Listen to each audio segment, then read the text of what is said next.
Oh yeah, Stuart Pidd here. Pidd. Double on the Pidd. Everybody calls me Stu. I'm a mall cop, see? People working for me. They always explain things to us there, Mr. Pidd, there, Stu, dude. This green initiative of Trudeau, we don't understand it. You shut down the oil and go to electric. They say, well, the electric grid is overtaxed now. They switch all the cars to electric. I mean, an electric car, you got to have 100 amp service to your house on top of the 200 amp service you already got. We'll have to build a new grid. So, well, yeah, anybody with a brain in their fucking head knows that. It's not hard to figure that out. See, as part of his job creation program, we're going to have to at least double up on the size of the grid, probably quadruple, really, when you think about it. Absolutely. Billions of dollars worth of jobs created right there alone, just to quadruple up the grid. See, and then, well, how are they going to pay for that? They ask. Well, yeah, he's printing money. You need more jobs. You have to have more printing presses going, and the printers union there, they'll be making money and creates jobs. See?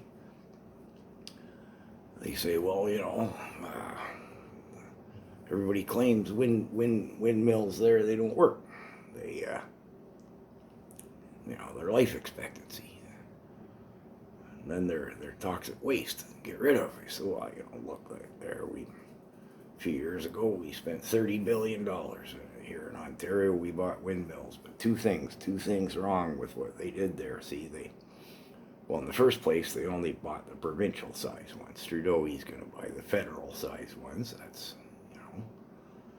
And then we bought them from the Danes. The Danes were honest with us. They said, we've been messing with these for 30 years. We can't make them work. They don't pay for themselves. We've tried them on the ocean and on the shores and on the plains and in the mountains. They don't work. We can't make them pay. They were honest with us, but, well, we bought them from the wrong people. See, you shouldn't buy windmills from people who names themselves after a pastry, the Danish. They should have bought them from the Dutch. The Dutch have had windmills for a long time. So, and disposing of them, that's not a problem. I mean, you can't grow cows under them or anything. They have birth defects, and I've driven past the fields. You look, they've tried to grow soybeans there. And the soybeans don't even grow. Well, we buy soybeans from somebody else with all that money we're printing. It don't matter. When we need to dispose of them, well, you just dig a hole right there in the windmill field, cut them down like a tree, put a notch in them, directional felon, back cut with wedges and stuff. They just fall in the hole. And them irregular immigrants that got out there, shipped out there in the rural integration, some damn program there, rural thing there with the irregular immigrants. They used to be illegal, but Trudeau made them irregular. That was better.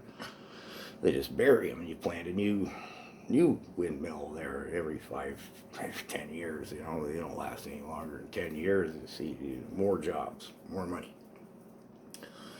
What about the solar panels? Them things they claim they're toxic waste. Where are we going to put them? I said, Trudeau's got that figured out. They only little thin things. You just layer them up there like sandwiches. You don't need to dispose of them every 5 years or so. You print some more money and buy some more of them. You just layer them up there just like an endless sandwich, like a Dagwood, Yeah, that's it's common sense. Trudeau, he's smart man. Vision, he's got vision, forward thinking. And they said, well, what about the batteries, Stu? What about the batteries? They're toxic waste.